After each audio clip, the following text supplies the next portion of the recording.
आज की इस प्रेस वार्ता में बहुत बहुत स्वागत है। कलायत में इस बार एक बहुत महत्वपूर्ण चुनाव चल रहा है। 3 राज परिवार बनाम एक आम आदमी। पूरे कलायत में चुनाव में इस वक्त ये चर्चा का विषय है कि 3 राज परिवार जिनके बीच में कलायत पिछले 30 साल से उलझा हुआ है। बार बार घूम फिर के वही 3 परिवार सामने आते हैं और कलायत का कुछ भी भला नहीं कर पाए, कुछ भी काम नहीं कर पाए। तो आज लोग ये निर्णय लेने जा रहे हैं कलायत के अंदर कि राज परिवारों से बाहर निकलना पड़ेगा, आम आदमी को विधानसभा भेजना पड़ेगा, तभी कलायत की मूलभूत सुविधाओं को लेकर कुछ काम हो सकते हैं। इन राज परिवारों की सबसे बड़ी कमी क्या है? अहंकार। देखिए किस कदर अहंकार है इन लोगों में।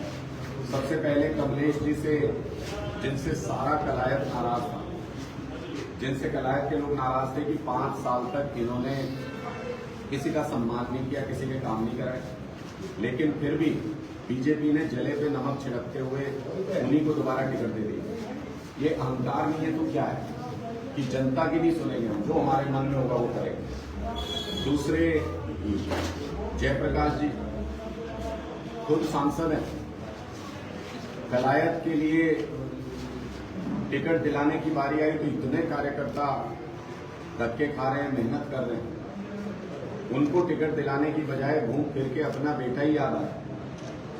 ये अहंकार नहीं है तो क्या है कि हमारे सिवा कोई नहीं हो सकता। और अहंकार की पराकाष्ठा ये है कि अगर हमारी किसी बहन ने शिक्षा के नाम पे, रोजगार के नाम पे राजनीति करने के बारे में सोचा तो उसका कसूर क्या? उसका कसूर तो सिर्फ इतना ही है ना कि वो एक आम परिवार से आती है। उसका कसूर तो सिर्फ यही है ना कि वो शिक्षा और रोजगार के बारे में बात करके राजनीति करना चाहती है। क्या उसने टिकट मांग ली एक पार्टी में, क्या ये उसका कसूर हो गया? ये तो अधिकार है, लोकतांत्रिक अधिकार है सभी का कि वो चुनाव की तैयारी करें। लेकिन जिस तरह की भद्दी भाषा का प्रयोग किया गया उसके बहन बेटियों के लिए, इस तरह की भाषा को बर्दाश्त नहीं किया जा सकता। इस बात का रोष पूरे कलायत में 36 बिरादरी में कि आज किसी की बहन बेटी के बारे में बोला, कल को हमारी बहन बेटी के बारे में बोलेंगे, परसों किसी और की बहन बेटी के बारे में बोलेंगे, और कोई अफसोस नहीं उनको इस बात का। ये अहंकार नहीं है तो क्या है? एक बार माफी तक नहीं मांगी गई, अहंकार की पराकाष्ठा है। और कल तो इस अहंकार की इंतहा हो गई। बुजुर्गों का हम सम्मान करते हैं, बुजुर्ग हमारे लिए पूजनीय है। कल एक व्यापारी, एक बुजुर्ग मंच पर मौजूद थे, उनको जयप्रकाश जी ने लात मार दी, कैमरे के ऊपर रिकॉर्ड हो रहा है। बुजुर्गों का सम्मान करना चाहिए, उनके पैर छूने चाहिए या उनको लात मारनी चाहिए? मुझे लगता है कि इस अहंकार को तोड़ने का समय आ गया। मैं कलायत के लोगों से ये अपील करता हूं कि इस अहंकार को इस बार नेस्तो नाबूद कर दीजिए। इनको ये समझाइए कि अगर हमारी बहन बेटियों, अगर हमारे बुजुर्गों का सम्मान कोई नहीं करेगा, अगर कोई उनका अपमान करेगा, तिरस्कार करेगा, तो उसकी ऐसी हालत चुनाव के अंदर करेंगे कि दोबारा कभी राजनीति में इस तरीके की गलती करने की कोशिश भी नहीं करेंगे। कलायत के लोगों के हाथ में बहुत बड़ा निर्णय। कलायत के लोग इस बार हरियाणा की राजनीति का भविष्य तय कर सकते हैं। हम लोगों का एक प्रयास है कि ये जो इलाका पूरा सबसे पिछड़ा रह गया, इसकी लड़ाई को लड़ रहे हैं, मूलभूत सुविधाओं की लड़ाई को लड़ रहे हैं। कलायत में कभी कोई अस्पताल नहीं बना, कभी कोई अच्छे स्कूल नहीं बने, कभी कोई फैक्ट्री कंपनी नहीं आई जहां हमारे बच्चे रोजगार कर सके। हर गांव की हालत, गंदा पानी गलियों में बहता रहता है, पीने का पानी पहुंचता नहीं है कहीं पर भी। ये सारी मूलभूत समस्याएं हैं जिनके बिना आदमी जिंदा नहीं रह सकता। वो चीजें, इनके ऊपर किसी ने कोई काम नहीं किया। अपने अहंकार में, अपने पैसे के दम पर चुनाव लड़ना चाहते हैं। आज पूरे कलायत में ये चर्चा है, कोई लोकल आदमी नहीं जुड़ना चाहता अब इनके साथ, क्योंकि बहुत सारे वर्कर, तो बुजुर्ग वर्कर, मेरे से ही बात हुई, उन्होंने कहा जी 20-30 साल तो हो गए इनको सलाम ठोकते, अब इनके बच्चों को सलाम ठोकेंगे क्या? ये भावना पूरे कलायत के वर्कर्स के अंदर में है और कोई इनसे स्थानीय वर्कर नहीं जुड़ना चाहता। जिस सभा में जाते हैं, जहां गाड़ियां लेके जाते हैं, गाड़ियां लेके उसमें बाहर के लोगों को भर के काफिले निकाल के, इससे कलायत का क्या भला होने वाला है? इससे कलायत में क्या बदलाव आने वाला है? अगर आपकी भावनाओं के साथ कलायत का वर्कर नहीं जुड़ा, कलायत के गांव का व्यक्ति नहीं जुड़ा, तो फिर ऐसे चुनाव में अगर आपको लगता है कि आप कहीं से भी कहीं हिस्सेदारी कर सकते हैं, कोई मुकाबला कर सकते हैं, तो मुझे लगता है ये कलायत के स्वाभिमान को ललकारने जैसा है। कलायत के लोगों ने तय किया है, ये लड़ाई हमारे स्वाभिमान की लड़ाई है। इस बार इस अहंकारी व्यक्ति को जवाब देंगे, इस बार भारतीय जनता पार्टी के अहंकार को जवाब देंगे और कलायत में एक नई राजनीति की शुरुआत करेंगे। एक बुलंद आवाज को हरियाणा की विधानसभा में भेजेंगे। ऐसा मैसेज कलायत के हर गांव हर गली से सुनने को मिलेगा। जैसे अभी आपने बताया कि 3 राजघराने हैं, आप पहले भी जानते थे कि 3 राजघराने यहाँ हैं। अनुराग डांडा जी को क्या जरूरत पड़ी उनसे टकराने की, जब आपको पता ही है कि वो राजघराने नहीं? क्यों नहीं टकराएंगे, क्यों नहीं टकराएंगे? ये पूरा इलाका हमारा है, ये कलायत हमारा है, यहाँ हमारे लोग रहते हैं। इनको बर्बाद होने दें। 30 साल हो गए इनको मौका देते देते, कितने मौके और चाहिए? अगर ये विधायक बन के कलायत का कुछ भला कर सकते तो तीनों को तो एक एक बार मौका मिला ही हुआ है, कर देते जो भला करना। और जो एक बार में नहीं कर पाया वो आगे भी कर देगा, इस बात की क्या गारंटी है? इसलिए लोगों के बीच में इस बार चर्चा का विषय ये है कि बाकी सबको तो मौका देके देख लिया, कुछ भी नहीं बदला कलायत में। तो इस बार नए व्यक्ति को मौका देकर के देखते, इस बार उस विचारधारा को मौका देके देखते जिसने दिल्ली और पंजाब में शक्ल सूरत बदल दी, मूलभूत सुविधाओं का पैरामीटर्स बदल दिए, पैमाने बदल दिए। लोगों के बीच में चर्चा ये है कि राज परिवारों से कलायत नहीं बनने वाला है, आम घरों के लोगों को जोड़ के कलायत बनता है। उनकी मुसीबतों, उनकी मुश्किलों पे काम करने से कलायत का उद्धार होगा।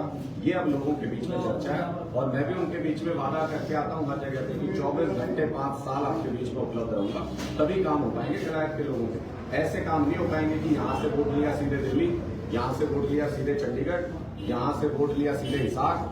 ऐसे काम नहीं हो पाएंगे। कलायत में डट के यहाँ लोगों के साथ कंधे से कंधा मिला के जुड़ के काम करना पड़ेगा, तब जाके वो तो कहते हैं कि हम आम आदमी तो हम हैं, हम कुर्ता पजामा डाल के राजनीति करते हैं, डांडा साहब जींस पैंट डाल के राजनीति करते हैं। किसी भी गांव में चले जाओ, 70% युवा आपको इसी वेशभूषा में नजर आएंगे। मैं राजनीति में आऊं और अपने कपड़े बदलूं, ये मुझे स्वीकार नहीं है। कपड़े बदल के कभी भी भला नहीं हो सकता है। आपको अपने विचार बदलने पड़ेंगे। विचारों की लड़ाई है राजनीति। हमारे विचार बहुत स्पष्ट है कि हम लोगों के मुद्दों के ऊपर काम करना चाहते हैं, जन भावना के अनुरूप लोगों की सेवा करना चाहते हैं। इसमें मुझे याद आता है स्वामी विवेकानंद जी ने यूएस में एक बार गए हुए थे तो उनसे यही बात कही थी किसी व्यक्ति ने कि जी आप कैसे सिलवट वाले कपड़े, आपके इस तरीके से कोई क्रीज नहीं है, कैसे कपड़े आप लोग पहनते हो ढीले ढाले से। उन्होंने कहा कि भारत में हमारे व्यक्तित्व की पहचान कपड़ों से नहीं होती है, किसी व्यक्ति की पहचान कपड़ों से नहीं होती है, बल्कि उसके व्यक्तित्व से, उसके चरित्र से होती है। तो मुझे लगता है कि अगर चरित्र सही है और अगर व्यक्तित्व सही है, लोगों की सेवा करने की भावना है, तो कपड़े ज्यादा नहीं लगते। नेता का बेटा भी सुबह सुबह कह रहा था कि सपने में आई रात अनुराग डांडा जी। साथी कार्यकर्ताओं ने पूछा भी क्या देखा सपने में, उसके बाद वो बात टाल गई। क्या कोई बातचीत सपनों में चल रही है या वैसे सीधी आपकी के साथ कोई नहीं? देखो, मैं तो कह ही रहा हूँ, तीनों राज परिवार के सपने में आजकल आम आदमी घूम रहा है। तीनों राज परिवारों के सपने में आजकल हम ही घूम रहे हैं और इसलिए घूम रहे हैं क्योंकि हमने मुद्दों पे बात कर दी। आप नेताजी के बेटे से कहीं ये पूछो कि कलायत के मुद्दे क्या हैं, कितने लोगों से मिले हैं, कितने लोगों को झुक के प्रणाम किया है, कितने लोगों की बातें सुन के उनको स्वीकार किया है, जिसको मुद्दों की समझ नहीं है। मैंने कई बार कहता हूं कि वो राजनीति मजबूरी में कर रहे हैं। मजबूरी क्या है कि राजनीति के अलावा कुछ और नहीं आता। किसी स्कूल में पढ़ा सकते हो, किसी कंपनी में नौकरी कर सकते हो, कहीं कोई काम धंधा कर सकते हो, कुछ नहीं आता राजनीति के अलावा। बाप दादा से यही सीखी है, वही कर रहे हैं। हम मजबूरी में राजनीति नहीं कर रहे, हम मर्जी से राजनीति कर रहे हैं। अपने अपने काम धंधे छोड़ के आए हैं। आम आदमी पार्टी के ज्यादातर लोग अपने काम धंधे छोड़ के आए हैं और हम मर्जी से राजनीति कर रहे हैं। इसलिए मर्जी से जब काम करते हो तो खुशी खुशी करते हो, 24 घंटे करते हो, वो फलता भी है। इसलिए ये मर्जी और मजबूरी की राजनीति के बीच का अंतर है। ये नेताजी के सुपुत्र जितनी जल्दी समझ ले उतना अच्छा है। फोटो पीछे लगी है, फोटो में आंखें लाल है और आंखों में आंसू भी है। देखिए, मैं बिल्कुल स्वीकार करता हूँ ये दोनों ही बातें हैं। इसमें हम लोग संघर्ष करने के लिए निकले हैं और वो संघर्ष की आग आपको हमारी बातों में भी, हमारी आंखों में भी हमेशा नजर आएगी। लेकिन एक दुख भी है इस बात का। आंखें गीली भी इसलिए हैं कि एक दुख है इस बात का कि हमारे इलाके के युवा किसान बर्बाद होते जा रहे हैं। गांव के गांव विदेशों में शिफ्ट हो रहे, युवा सारे विदेश चले गए, बुजुर्ग गांव में रह गए। मैं तो हमेशा कहता हूं कल को कोई अत्याचारी सरकार आई जैसे पिछले 10 साल रही है और कल को बिजली के मीटर उखाड़ने आ जाए, कल को आपकी जमीन पे कब्जा करने आ जाए, कल को कुर्की करने आ जाए, तो बुजुर्ग तो बेचारे विरोध भी नहीं कर सकते। उनके ऊपर जब लाठियां चलेंगी उन लाठियों को रोकने वाले युवा हाथ ही नहीं होंगे। इतनी बर्बादी की कगार पे हमारा ये पूरा इलाका पहुंच चुका है, इसलिए इसके लिए संघर्ष करने के लिए मैदान में है और ये संघर्ष अनवरत जारी रहेगा जब तक इस इलाके में काम नहीं होते मूलभूत सुविधाओं पर। मैनिफेस्टो जारी नहीं किया अभी तक आम आदमी पार्टी द्वारा। देखिए हमने क्या अपनी 5 गारंटी लागू कर दी, जारी कर दी, उनको लागू करने के लिए संघर्ष कर रहे हैं। 5 गारंटी का मतलब 24 घंटे बिजली देंगे, मुफ्त बिजली देंगे, अच्छे अस्पताल बनाएंगे, शानदार इलाज मुफ्त में कराएंगे, अच्छे स्कूल बनाएंगे, गरीब और अफसर का बच्चा एक बेंच पे बैठ के पढ़े, ये हमारा सपना है। चौथी गारंटी है कि महिलाओं को 1-1 हज़ार रुपए की सम्मान राशि देंगे। घर में अगर माँ बेटी बहू 3 महिलाएं हैं तो 3,000 रुपये सम्मान राशि देंगे। और 5वीं गारंटी है कि हर युवा को रोजगार देंगे।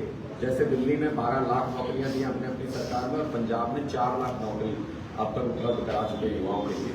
ये 5 गारंटियों पे चुनाव लड़ रहे हैं। लोग कहते हैं मुद्दे तो हजारों हैं हरियाणा के अंदर, मैं उनको बार बार यही समझाता हूँ, मैनिफेस्टो तो डिटेल में आ जाएगा, लेकिन हम उनको बार बार ये समझाते हैं कि घर तो लाखों ईंटों से बनता है, लेकिन घर मजबूत होगा कि नहीं ये उन लाखों ईंटों से तय नहीं होगा। ये तय होता है कि घर की नींव मजबूत है या नहीं। हरियाणा के सुनहरे भविष्य की नींव है ये केजरीवाल जी की 5 गारंटी। और मैं बहुत स्पष्ट तौर पर कहना चाहता हूँ, आम आदमी पार्टी 90 की 90 विधानसभा सीटों पर पूरी ताकत से चुनाव लड़ रही है। धीरे धीरे चुनाव का रुख पूरी तरह से घूमता जा रहा है। जो कल तक कह रहे थे हमारी हवा है, आजकल उनकी हवा गुम है, आजकल उनकी सिट्टी पिट्टी गुम है। और पूरा चुनाव आम आदमी पार्टी के तीसरा विकल्प मौजूद होने की वजह से पूरा चुनाव बीच में अटक गया है। लोगों को फाइनल निर्णय करना है। मैं लोगों का आह्वान करता हूँ कि आपको ऐसा मौका नहीं मिलेगा। आपके पास तीसरा विकल्प पहली बार मौजूद है। 90 की 90 सीटों पर ईमानदार और अच्छे लोगों को आम आदमी पार्टी ने टिकट दिया है। आप आम आदमी पार्टी की हरियाणा में पूरे बहुमत की सरकार इसी झटके में इसी बार में बनवाइए। लेकिन इस बारे में तो हम पूरी तरह से आश्वस्त और हमारे पास ग्राउंड रिपोर्ट्स भी हैं कि हरियाणा में 2024 में ये तो आज के दिन भी तय, अभी 10-15 दिन का चुनाव बचा है, लेकिन ये आज के दिन भी तय है कि हरियाणा में कोई भी सरकार इस बार आम आदमी पार्टी के बिना नहीं बनने जा रही है किसी सूरत में। केजरीवाल के में आने की बात चल रही है, कब तक पॉसिबिलिटी होगी? केजरीवाल जी मोस्ट लाइकली 28 तारीख को कलायत में आ रहे हैं।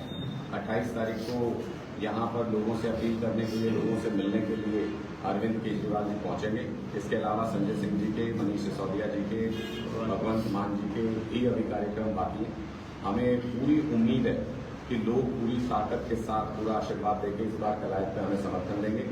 हम इस लड़ाई को उस मुकाम तक ले जाना चाहते हैं कि 3 राज परिवार 50% में और 1 आम आदमी 50% में नजर आए। डॉक्टर साहब, अगर दूसरी पार्टी की बात की जाए ना, वो बुजुर्गों की पेंशन को लेकर काफी मुद्दे बनाए जाते हैं। हम बुजुर्गों की पेंशन बढ़ाते हैं, क्या आम आदमी पार्टी किस प्रकार से मैनिफेस्टो आएगा, बुजुर्गों को राहत मिलेगी कुछ? बीजेपी के मैनिफेस्टो में बुजुर्गों को पेंशन नहीं है सर, उसको लेकर क्या आप मैनिफेस्टो आगे देख लो किसी भी पार्टी का। बीजेपी के मैनिफेस्टो में पहला पॉइंट क्या है?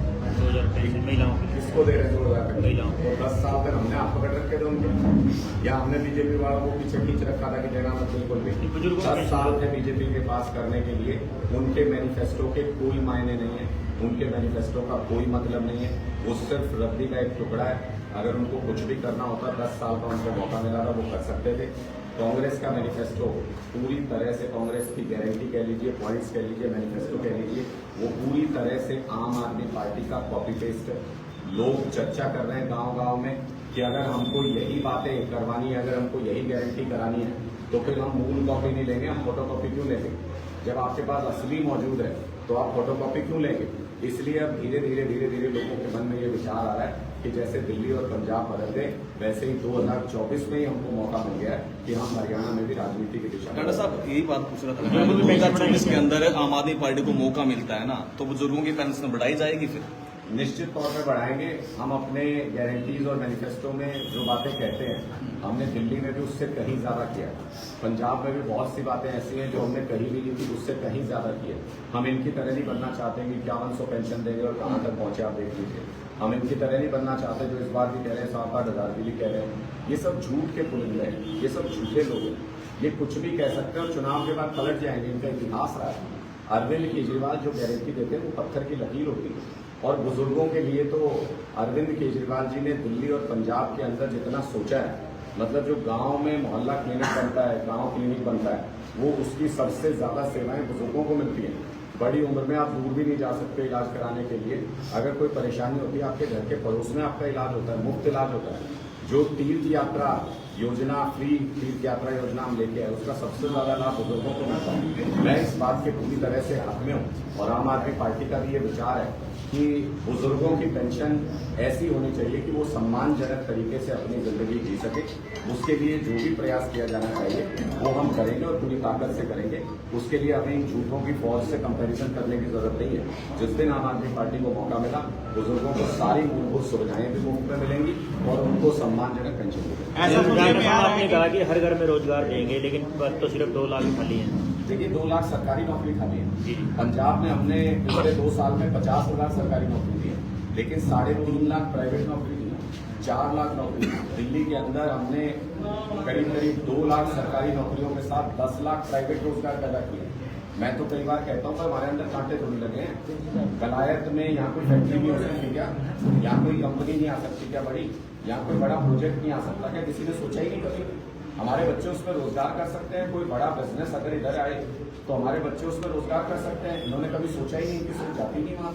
कई बार भाजपा और कांग्रेस के बागी टिकटाते आपके संपर्क में सुनने में आ रहा है। देखिए सब लोग हमारे संपर्क में जो भी कलायत का भला चाहते हैं और जो भी कलायत की मूलभूत सुविधाओं के लिए संघर्ष करना चाहते हैं, मैंने पहले भी कहा था और बहुत ओपन प्लेटफॉर्म पे कहा था, उसके बाद कई लोगों ने संपर्क साधा है। मैंने पहले भी कहा था कि सबका अपना विजन है। जो भी चुनाव लड़ना चाहता है वो सोचता है कि मैं कलायत के लिए ये अच्छा काम करूंगा या ये अच्छा काम करूंगी। वो सारे अच्छे काम अभी भी किए जा सकते हैं। हम सबको आमंत्रित करते हैं आगे इकट्ठे मिलके। ये लड़ाई कोई टिकट की, विधायक बनने की, मंत्री बनने की थोड़ी है। ये लड़ाई कलायत में मूलभूत बदलाव लाने की, ये लड़ाई कलायत में सुविधाएं उपलब्ध कराने की। जिसने भी जो सोच रखा है कलायत के बारे में, आइए मिलके उस विजन पे काम करते हैं। जिसका विजन होगा उसी को क्रेडिट देंगे, उसी को आगे रख के पूरे सम्मान के साथ वो काम कराऊंगा। इसलिए सबको आमंत्रित मैंने पहले भी किया था। कुछ साथी जो संपर्क में नहीं भी है, मैं उनको फिर आमंत्रित करता हूँ कि ये साझी लड़ाई है, ये पूरे कलायत की लड़ाई है, राज परिवारों के खिलाफ लड़ाई है। आइए एकजुट होके इस लड़ाई को लड़ते हैं, इस संघर्ष को आगे बढ़ाते हैं, अहंकारी लोगों को उनकी सही जगह दिखाते हैं। मैडम साहब, ये जेब पे ना, अपने जेब पे भी तो झाड़ू बुदवा लिया। ये सपनों में आते उनको डराने के लिए कोई यहाँ चालू कर दिया? देखो भाई, जो बदजुबानी करते हैं, जैसे 2 काम है झाड़ू के। एक काम तो है कि घर साफ कर लो, गली साफ कर लो, शहर साफ कर लो, हरियाणा की राजनीति साफ कर लो। और दूसरा काम, अगर किसी के सर पे अहंकार का भूत सवार हो जाए तो भूत कैसे उतारा जाता है? बस वो झाड़ू उल्टी करके उतार देते हैं। आप लोगों ने गाँव में देखा होगा कैसे भूत उतारा जाता है। तो भूत उतारने के काम भी आती है झाड़ू। सब इलाज हैं झाड़ू के पास, सबका इलाज समय समय पे करेंगे। ये जनता का सिंबल है। हम सिर्फ सिंबल देते हैं, हमको ये चुनाव ना होने कोई अहंकार नहीं है, हमारी कोई हवा नहीं है, हमारा कोई वोट नहीं है। जनता चुनाव लड़ रही है, ये सिर्फ सिंबल है जो जनता को हमने दे दिया है। जनता का सिंबल है। रोज सवेरे सारे अपने घर में झाड़ू लगाते हैं। इस बार कलायत में झाड़ू लगाएंगे और आपको पता है कि झाड़ू लगाने के बाद गंदगी बचती नहीं है। तो इस बार भी कलायत में जब झाड़ू चलेगी, कोई गंदगी उसके बाद बचेगी।